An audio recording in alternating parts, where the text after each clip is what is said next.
हे कार्यकर्ते जाणून बुजून साहेबांना टार्गेट करतात, त्यांना नक्कीच आमदारकीचे डोहावे लागलेत. नमस्कार, मी दिनेश वाजे, पुन्हा प्लस 24 न्यूजचे संपादक. आज आंबेगाव तालुक्यात महाराष्ट्रात हे दूध भेसळीचे जे प्रकरण चालू आहे या संदर्भात मला बोलायचे.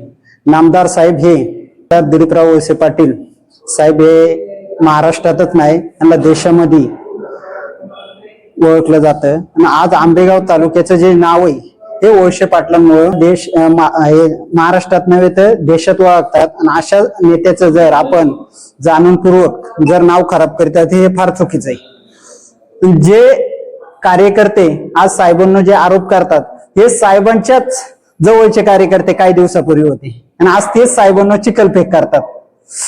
आज जर बघितलं तर याच्यातला कंचा नेता साहेबांच्या जवळचा नव्हता, सर्व जवळचेच होते. परंतु साहेबांना जाणून बुजून टार्गेट केलं जातं, कारण ह्या कार्यकर्त्यांना आमदारकीचे डोहावे लागलेत.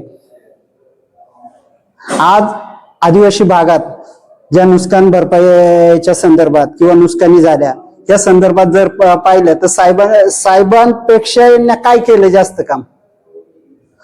लोक गोरगरिबांच्या बांधव जातात, हात जोडून पाहतात, त्यांना थोडेसे मार्गदर्शन करतात, घरी येतात.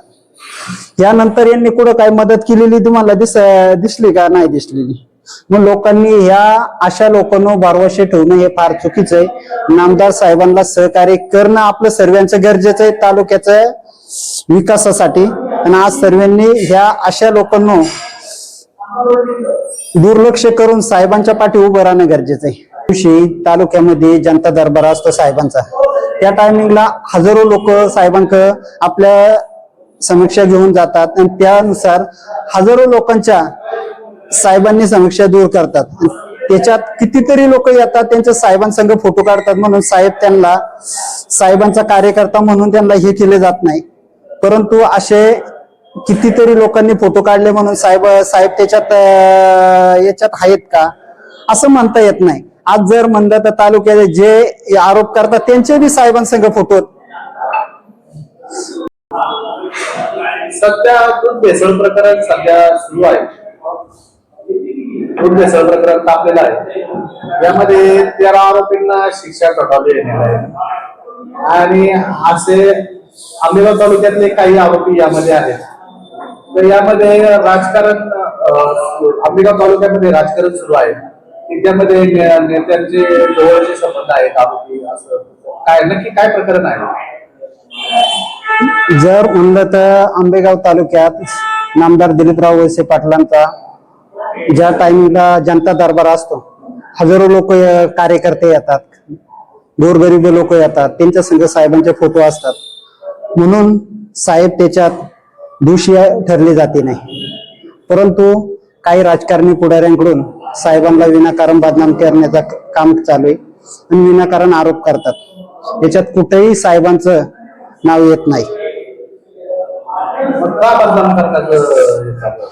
जे बदनाम करतात हे बी काही दिवस साहेबांचे जवळचे कार्यकर्ते होते आणि आज जे कार्यकर्ते जाणून बुजून साहेबांना टार्गेट करतात त्यांना नक्कीच आमदारकीचे डोहावे लागलेत.